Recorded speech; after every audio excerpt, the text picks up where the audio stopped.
challenging to say the least in our country over the last few years can be likened to opportunistic infections that could not have taken hold of us, or certainly not as easily as they appear to have taken hold of us, had we not become weakened immune cells. In order for us to become the immune cells that we need to be so that our body politic can repair the way the body repairs when the immune system is healthy, we must be activated on spiritual and psychological and emotional levels before the kind of activism that is necessary will have the kind of fundamental effect in changing and altering the status quo. Now, at the end of the Civil War, there were, historians say, anywhere from 4 to 5 million slaves. Now, remember, I talked about how we needed a whole person politics. So when I say we need a whole person politics, I'm asking that you hear what I'm saying with the wholeness of yourself. Because politics is usually a conversation that is so disconnected from emotion, so disconnected from heart, so disconnected from our deeper human reality that given that, no wonder it became so easy for that political system to separate us from our wisdom, to separate us from our heart, to separate us in time from our common sense. And we must return to those deeper oceans, those deeper dimensions within ourselves if we are going to heal our country now. Slavery started in the United States in the 1600s. Theoretically, at the beginning, not just theoretically, historically, it is believed that about 400,000 were originally brought over from Africa. The slave trade began to really rev up in the early 1800s with the introduction of the cotton industry. And as I said, by the time the slaves were emancipated, anywhere from 4 to 5 million slaves existed on this planet. Now, as Martin Luther King would say years later, it's not just an issue of that they were freed. What were they freed to? The former slave population was promised by General Tecumseh Sherman, for every slave family of 4, they were to be given 40 acres and a mule. Now, 40 acres and a mule is almost like this saying, 40 acres and a mule. Think for a moment, please, what 40 acres and a mule would have meant. One thing about slaves, they certainly had a skill set, all of them, because they had been forced laborers. Now, you are freed, but you have to make a living. You have to be able to live. So think what that 40 acres and a mule would have meant. Now, this is where the undereducation of the average American begins. At the end of the Civil War in 1865, federal troops were stationed in the South to ensure that slavery would not be reinstituted as an institution. And they remained there until 1877. During that time, interesting, many blacks, former slaves included, were elected to roles in politics, both locally on a state level and federally. However, think now with psychological perspicacity. The South did not give up slavery because they became wise one day. They gave up slavery because they lost the war. So think about the cold dehumanization that must exist inside your heart to even own a slave. Now add to that layers of revenge and hatred even beyond anything you had known before. So the main emotional tone after the Civil War was a lot of resentment on the part of Northerners for what they had to sacrifice to fight the war, and resentment on the part of Southerners that they had lost it. So in many ways, the South just held its breath until the federal troops left. And many Americans don't realize that in 1988, Ronald Reagan signed the American Civil Liberties Act of 1988, through which all surviving prisoners, people who had been imprisoned in the Japanese internment camps during World War II, were given between $20,000 and $22,000. And I say that to point out that the idea of reparations by the middle of the 20th century is simply what civilized peoples do. It should not be considered some fringe idea. And that is why I believe it's so important to bring the discussion to the fore. I'd like to talk to you tonight about the role of repentance in national politics. Cassie was talking about getting sober. She was talking about the kinds of internal changes that are necessary in order to change our lives. And all that a nation is a group of individuals. So the same psychological and spiritual and emotional processes and dynamics that prevail within the journey of one individual prevail within the journey of a nation. And what we come to understand as individuals is that if you really want your life to change, you can't just tweak things on the outside. Now, when our country was founded, our founders thought of themselves, they wanted to be the Newtons of politics because they were products of the Enlightenment. And the Enlightenment was an important phase in world history. The Enlightenment, which overthrew the mystification of the early church and posited that we didn't need church dogma and doctrine to tell us what to do and who to be, but rather that we could be individuals with a capacity for reason. But what civilization, Western civilization, has gone through is what many people in our own spiritual lives go through. And that's when you throw out the religious dogma and the religious doctrine that you might have felt had simply imposed itself upon your thinking, but then later come to realize that you had thrown away the baby with the bathwater. And so what has happened in our civilization is that while it was certainly a step forward to throw off the shackles of an overly mystified religion, which those early religious forces were, what happened by the 20th century, of course, starting with the Industrial Revolution at the end of the 19th, was that we became so mesmerized by things of the outer world that our mesmerization with things of the external plane became another kind of shackle. And we had actually thrown off not just the over-mystification of religious dogma, but we had sacrificed a deeper connection with our own souls. Now, the science that became so popular during the 20th century aligned itself with this kind of mechanistic Newtonian science. But by the end of the 20th century, some new changes began to occur. And those new changes had to do, in large part, with quantum physics. It's interesting because Einstein said, the more I know about physics, the more I want to know about metaphysics. And as we enter the 21st century, we are entering a period of the new Enlightenment.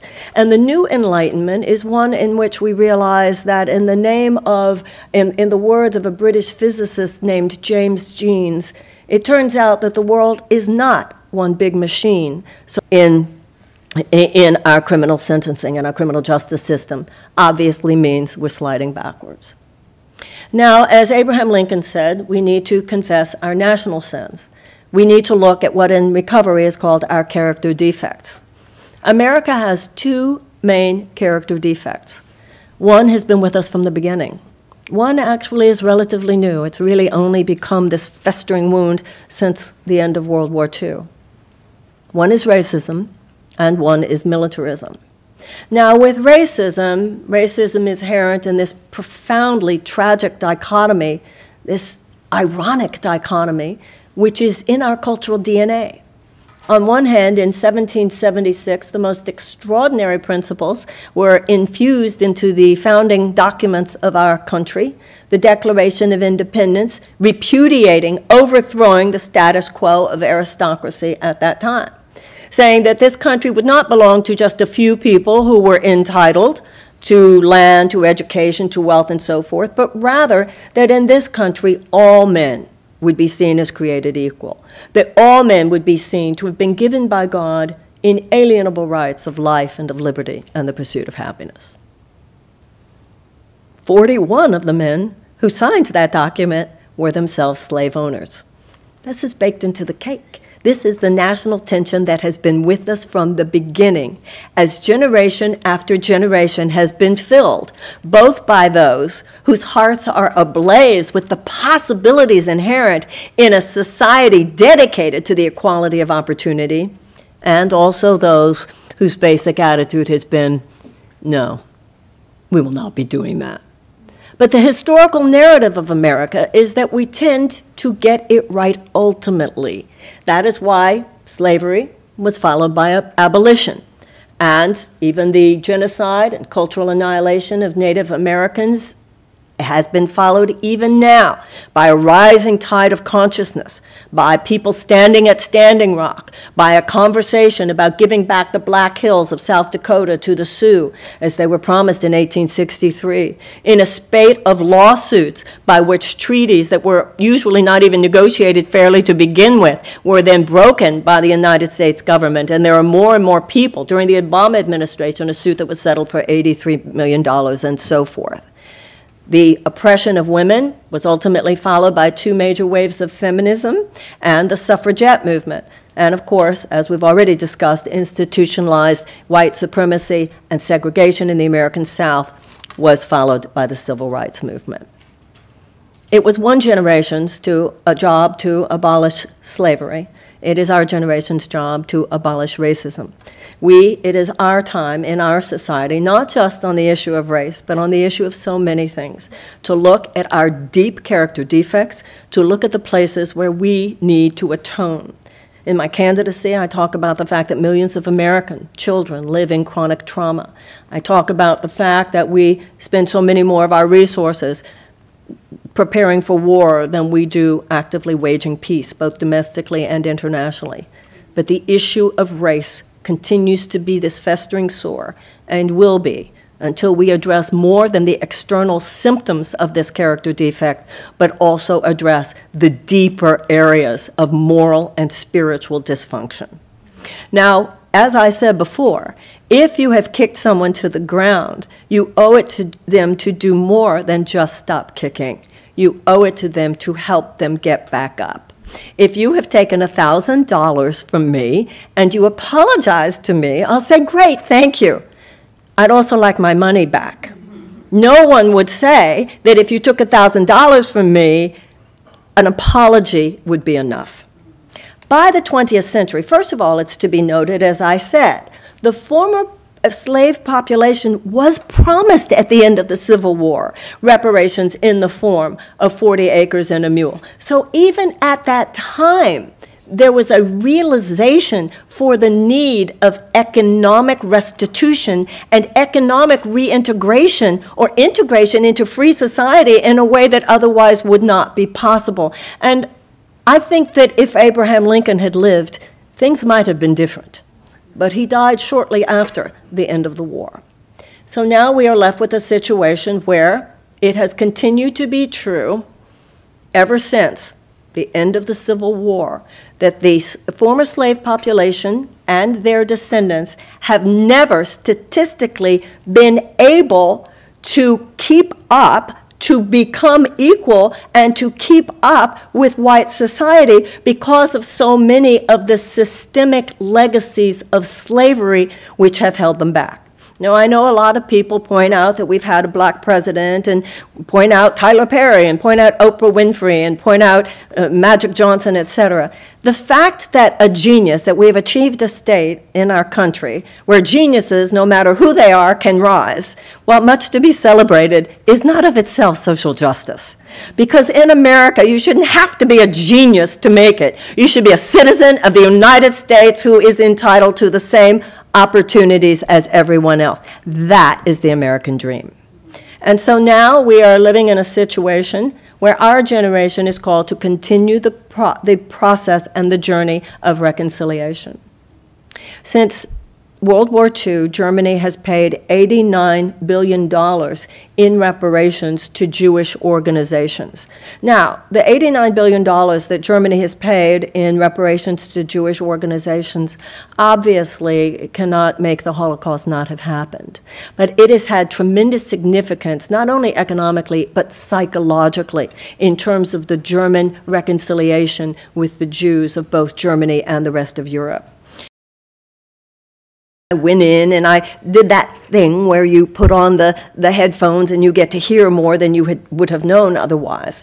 And unbeknownst to me, he had painted these angels because he was part of the philosophical and artistic resistance, both in England and in the United States, against a resistance to what was happening with the industrialization of Western society, as they feared that industrialization would take us too far away from our spiritual lives. And he actually said, every time they build a machine, I will paint an angel. By the beginning of the 21st century, many of us have come to understand that something became deeply unbalanced in the 20th century. We became so mesmerized by the outer world that we became unbalanced and in too many ways lost contact with our souls.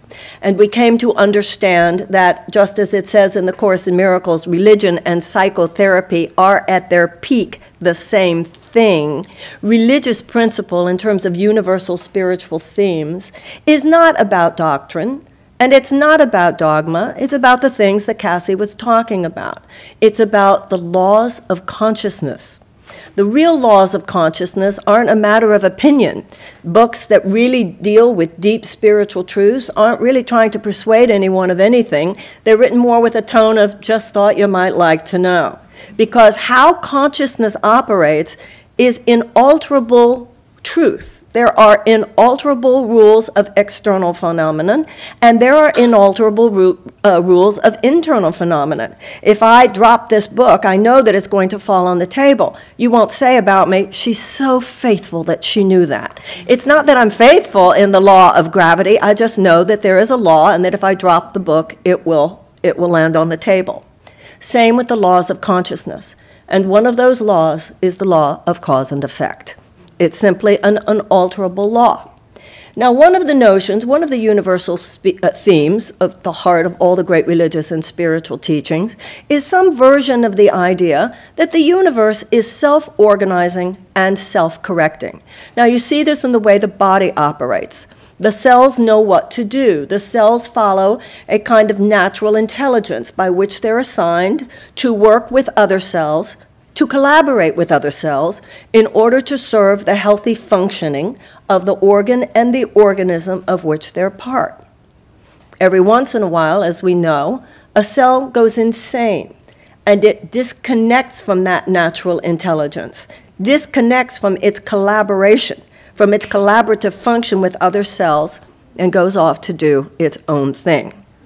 That is cancer.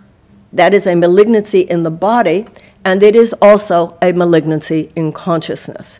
The human race has been infected by a malignant consciousness, which says, it's all about me. I'm not here just to serve the healthy functioning of the pancreas. I'm not here to just serve the healthy functioning of the lungs. I'm not here to serve the healthy functioning of the whole. I'm here to do my own thing. That is a diseased thought. Separation from collaboration with the other is a diseased thought. But the body also has an immune system. So nature does know how to organize itself, but it also knows how to repair itself. And the repair work of the body is mirrored in the repair work of consciousness. And the repair work of consciousness is where, when we recognize that our thoughts have been mistaken, we have the capacity to rethink. Repenser, repent, for the kingdom of heaven is at hand. In all great religious systems, there is a version of the atonement. In Catholicism, when Catholics go to confession. In Judaism, the holiest day of the year is the Day of Atonement, or Yom Kippur. Cassie was talking about sobriety, in recovery, in the 12 steps of Alcoholics Anonymous. It is a very central part of recovery, the notion that we must take a serious moral inventory. We must be brutally honest with ourselves. We must atone for our mistakes, and we must make amends. Now, when we do that, it's kind of like a cosmic reset button. The idea is that at heart, we are all perfect creations of God, but living on this planet, we get confused. Living on this planet, we are lured into a thought system, as Cassie was saying, based more on fear than on 1963, he said. We have been preserved these many years in peace and prosperity. We have grown in numbers, wealth, and power as no other nation has ever grown. But we have forgotten God. We have forgotten the gracious hand which preserved us in peace and multiplied and enriched and strengthened us. And we have vainly imagined in the deceitfulness of our hearts that all of these blessings were produced by some superior wisdom of our own. Intoxicated with unbroken success, we have become too self-sufficient to feel the necessity of redeeming and preserving grace, too proud to pray to the God that made us. And then he went on. It behooves us then to humble ourselves before the offended power, to confess our national sins, and to pray for clemency and forgiveness. It is the duty of nations as well as of men to confess their sins and transgressions in humble sorrow, yet with assured hope that genuine repentance will lead to mercy and pardon.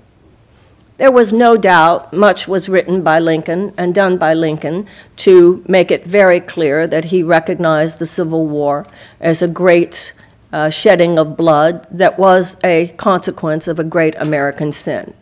But when Lincoln signed the Emancipation Proclamation, and as well as the 13th Amendment, these were, while extremely significant, they were external remedies. And the stroke of a presidential signature and the passage of a constitutional amendment could abolish a particular institutional evil. But of course, those external remedies could not abolish racism. And racism, in many ways, burrowed even more deeply, if one can even imagine, even more deeply into the consciousness of many Southerners after the Civil War. Now, I don't believe that the average American is racist. That's not my sense or my experience. But it is my sense and experience that the average American is deeply undereducated and not so much misinformed, underinformed about the history of race in the United States, particularly since the Civil War. This is not to minimize the progress that has been made, the sacrifices that have been made, the struggles, or even the successes of any of our ancestors, black or white. But it is to say that healing is a journey. It is a process, and sometimes we might think more has been achieved than on certain levels has yet been achieved. At the end of the Civil War, I think we would all agree that if you have kicked someone to the ground, you have a moral responsibility to do more than to just stop kicking. You have a moral responsibility to also say, here, let me help you get back up. Now, I feel strongly that in order for us to transform and heal our country, we need an integrative politics, just like there was a transformation in our thoughts about medicine and physical healing when we opened up to an integrative paradigm, realizing that there's more to healing than just external allopathic measures. There are also psychological and emotional and spiritual dimensions of healing the body. There are also emotional and psychological and spiritual dimensions to healing the body politic. We are all immune cells, and so many things that have happened that are challenging, to say the least, in our country over the last few years can be likened to opportunistic infections that could not have taken hold of us, or certainly not as easily as they appear to have taken hold of us, had we not become weakened immune cells.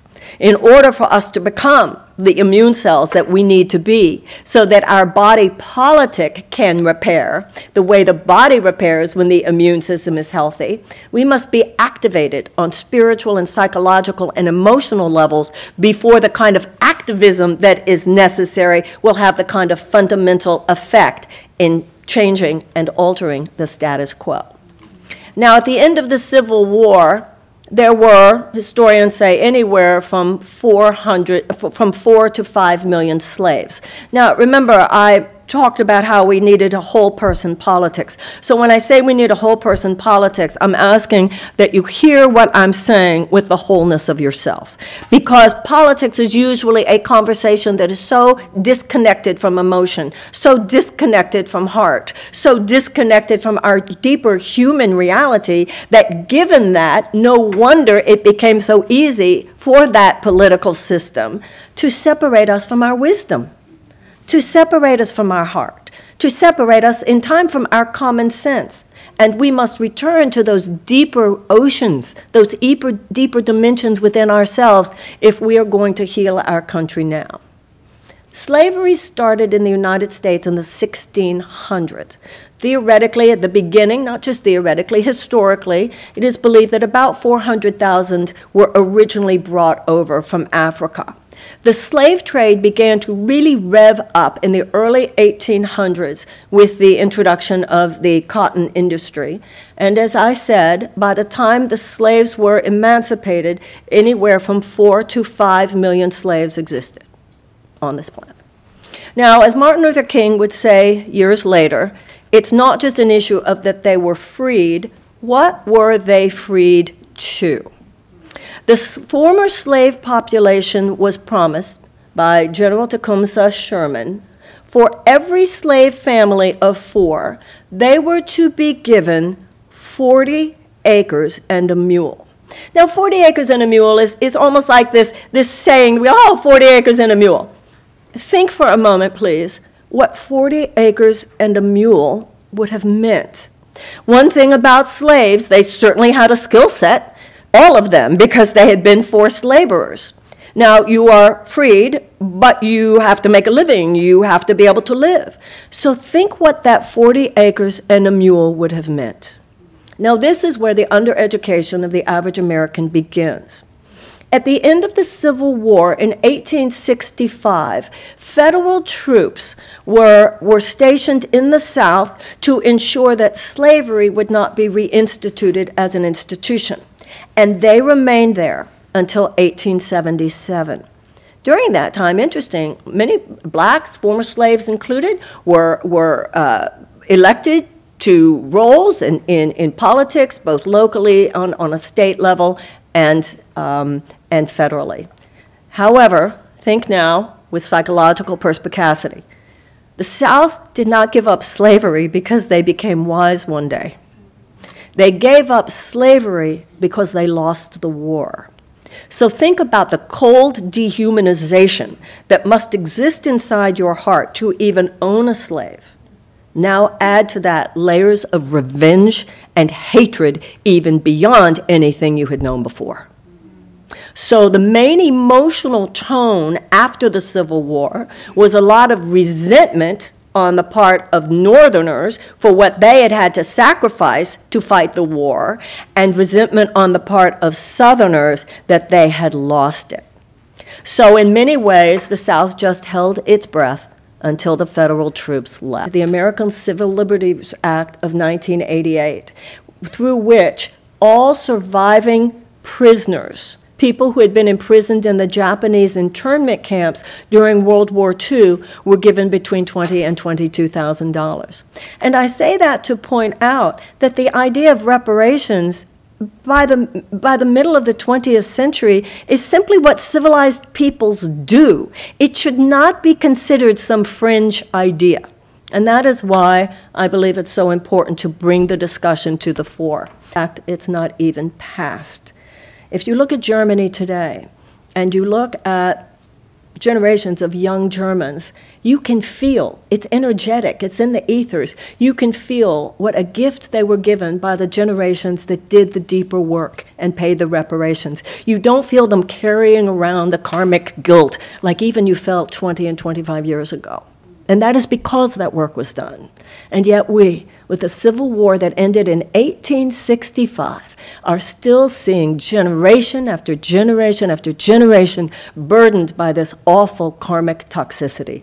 Some people, we say that we should just make incremental efforts at making this thing right. Isn't it funny? Whenever they want to do something really wicked in politics, they never talk about incremental efforts. Whenever they want to have huge multi-trillion-dollar tax cuts to the very richest among us, they don't talk about doing it incrementally, do they? When they want to talk about invading countries that did nothing to us and that turn out to be invasions that were the worst mistakes in American history, they don't, foreign policy history, they don't talk about doing these things incrementally. We need more than small, random acts of kindness now. We need huge, strategized acts of doing the right thing. Now, I'm running for the Democratic nomination for president, as you know, and the states that decide really what the political conversation will be that dominates our politics for the next 2 years or more are Iowa, South Carolina, Nevada, and New Hampshire. Now, some people had said to me early on, Marianne, you can't go to Iowa and talk about reparations for slavery. And I said, as would have been predicted by anyone who knows me well, just watch me.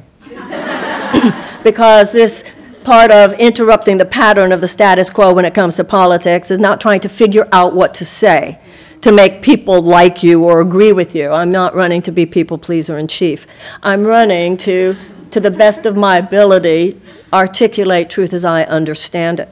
And I can tell you that every time I have mentioned, after talking much the way I've talked here tonight, every time I've then climaxed the conversation with saying, therefore it seems to me we should pay reparations for slavery. Every time I've talked about this in Iowa, I've gotten applause. And every time I have talked about this in New Hampshire, I have gotten applause. And every time I have talked about this, even among white audiences in South Carolina, obviously among black audiences in South Carolina, but even among white audiences in South Carolina, I have gotten applause. Someone has harnessed fear for political purposes in this country. But you can't really fight dog whistles. You have to drown them out with angel voices. When Lincoln talked about the angels of our better nature, this was not a metaphor. Just as racism and bigotry, anti-Semitism, homophobia, Islamophobia are demons of the inner nature. Angels of the inner nature, of our better nature, are our love and our love for each other and our compassion and our love for our country and our love for our earth and our love for our unborn grandchildren. But those who hate. Now, this video is going to focus on two major groups. The female scholar was not able to pinpoint the other group. We are going to talk about the white supremacists as the descendants of those who perpetuated transatlantic slave trade. We're also going to talk about the people who are less known, but we also had slavery that happened in the East African coast between the black people and the Arabs. Arabs from a country called Oman. Is a country in the Gulf of Aden up there. Or rather, the institution of slavery is a dark chapter in world history that has had lasting effect on an entire population of black people, white people, everyone. The transatlantic slave trade primarily was driven by European powers, and the Indian Ocean slave trade, which was largely driven by the Arab traders, particularly from Oman. These people were responsible for the suffering and exploitation of millions of black people and Africans. The legacies of these slave trades manifest today in social inequality, economic disparity, and intergenerational trauma. While supremacists too often deny or downplay the horrors of slavery, and those who hold supremacist ideology linked to Arab wrongdoings, but also actively participate in the process of reparation to the descendants of the enslaved. That is something that the white supremacists who are descendants of slave traders must put into their mind. Those Arabs who are still continuing to exploit Africans in Dubai, in UAE, Qatar, everywhere. We hear what you do. We hear what you do to our ladies. You pee on them. Our ladies just don't listen, some of them. You understand? Some of them don't go to work. They go to sell themselves over there. European countries such as Portugal, Spain, Britain, France, and the Netherlands were key players. Over 12 million Africans were kidnapped, sold, and transported across the Atlantic Ocean to work as slaves in the Americas. The demand for labor in the plantation of the Americas fueled this trade, which was based on the belief in white supremacy and the dehumanization of African people. Slaves were treated as property, subjected to brutal conditions, deprived of human basic rights, and denied their cultural heritage. The effect of this system were profound. Families were torn apart, entire societies were destabilized, and African nations were weakened. In the Americas, the descendants of these enslaved people continued to suffer from the legacies of slavery, including systematic racism, economic inequality, and social marginalization. The second one, which is not commonly known, is the Indian Ocean trade that lasted from approximately the 7th century until the 20th century. Arab traders from the Middle East, as well as merchants from India and Southeast Asia, were heavily involved in the capture and sale of African men, women, and children, who were used for labor, sexual exploitation, and were used also as soldiers. Nothing new, by the way, nothing new. Like the transatlantic trade, the Indian Ocean slave trade was marked by dehumanization and racial hierarchy, with darker-skinned Africans who were seen as inferior.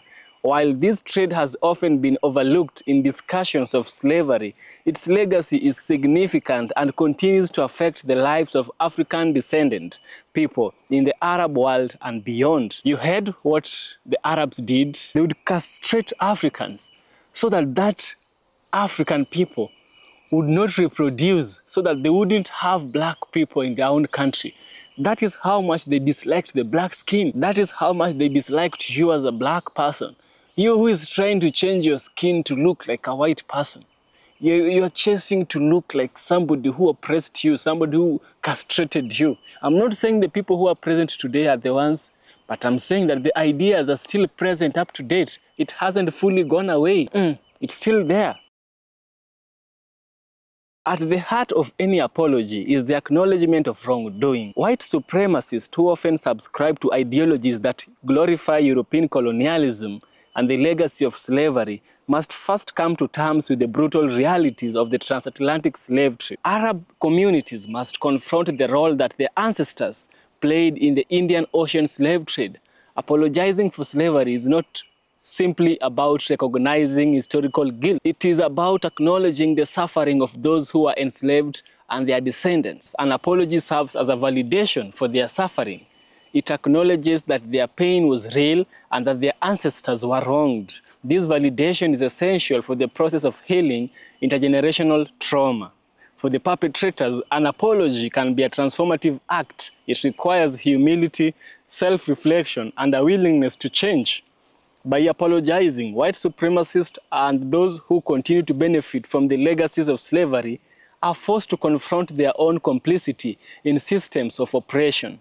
This act can be a catalyst for personal and societal transformation. The wealth generated by the transatlantic and Indian Ocean slave trade enriched European and Arab societies, while African societies were impoverished and destabilized. White supremacists often take pride in the economic and cultural achievement. White supremacists who often take pride in the economic and cultural achievement of European societies must acknowledge that much of this wealth was put on the backs of enslaved Africans. Reparations are not merely about the financial compensation. Even though the individuals involved in the slave trade are long dead, their descendants and the societies they helped build continue to benefit from the wealth and power accumulated through slavery. We've seen black Americans are the ones who built America, but they are not the ones who are really benefiting from it. Some people else are benefiting. The people who oppressed them, their descendants are the ones who are benefiting. So it is upon the descendants to acknowledge the wrongdoings. As the white scholar said, she has told them the importance of reparations. Even though the people who caused these are dead, they are continuing to enjoy the fruits of that suffering. So it is important they come and apologize. Those people who say they shouldn't apologize, it's upon them. They are wrong. And if they don't make it right, you know what I told you by the beginning of the video, there's hellfire for justice. Similarly, those who benefit from the legacies of the Indian Ocean slave trade must also take responsibility. Arab society, many of which were involved in the trade, must recognize that they too have a moral obligation to address the harms caused by their ancestors. This is not about blaming modern-day individuals for the actions of their forebearers, but it is for recognizing the continued impact of those actions and working to right the wrongs of the past. Which part of the world will a black person go and they won't be condemned? Apart from Africa, which part of the world will a black person go and people think they are not, or rather they are inferior? Which part? Even here in Africa, particularly South Africa and northern parts of Africa, white people are not treated well. This is not a new thing. No. In fact, the dark skin is the least population we have in the whole world. Everyone is either having a brown or a white skin. Yes. So we need to have a racial reconciliation between us. And reparation is a way of acknowledging and restoring a racial reconciliation. By acknowledging the harm caused by slavery and offering reparations, white supremacists and other beneficiaries of the slave trade can begin to rebuild trust with the descendants of the enslaved people. Reparations can take many forms, including racial compensation, educational opportunities, and investment in the black community. Reparations are a way of recognizing the humanity of those who are enslaved and their descendants. They are a way of saying, we see you, we acknowledge your suffering, and we are committed to making amendment. This act of recognition is essential for building a just and equitable society. We have white people who are very much supportive of black people, but they are against the idea of reparations. We have people like Jane Elliott. Jane Elliott is against the idea of reparations, but she's a very vocal woman in supporting black people. This is because reparations has counter-arguments, and we want to look at some of the counter-arguments that people like Jane Elliott, people who are against black reparations, think, and how we can overcome this. First is, I didn't own slaves. Now, one of the most common arguments against reparation is the claim that modern-day individuals should not be held responsible for their actions of their ancestors. While it is true that many alive today did not directly participate in slavery, they continued to benefit from the system of racial inequality that slavery created. Just as societies have responsibility to address their other historical wrongs, such as the Holocaust and the apartheid in South Africa, they also have a responsibility to address the legacies of slavery. Another argument they bring is this: slavery ended a long time ago. We don't need to pay reparations. That is after them saying, I don't own slaves. Of course, this is the modern day times, but if it were in the past, you would have owned slaves because that is the norm. If you don't want to pay reparations, you shouldn't enjoy the fruits of slavery. That is what you shouldn't do. And then nobody will come knocking at your door saying you pay reparations. If you inherit something which was stolen, you are a thief as well. You should return something that was stolen. It isn't yours. It belongs to your neighbor. Return it. That is how it goes. Another common argument is that slavery ended over a century ago, and therefore reparations are unnecessary.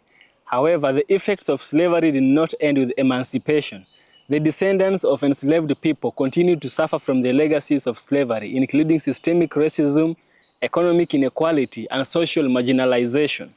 Reparations are about addressing the ongoing harm caused by these legacies. What about the slavery in Africa? They say that. Some argue that because Africans were involved in the capture and sale for other Africans, they should also be held responsible for slavery. While it is true that some Africans, or rather African leaders and merchants, participated in the slave trade, this does not absolve European and Arab societies of their responsibility. The transatlantic and Indian Ocean slave trade were driven by European and Arab demand for labor, and it was these societies that reaped the greatest economic benefit. Now, because Africans were selling other Africans, but it is you who ordered. It is you who ordered for the Africans. If you didn't order for the Africans, you wouldn't get the Africans. That is how it goes. You ordered for Africans. Now you are telling us to, you are arguing like this. This is nonsensical. I noticed people are always arguing a lot about what they don't know or what they fully don't know. They know just a little. People will support communism, people will support capitalism before they know what capitalism or what communism truly is.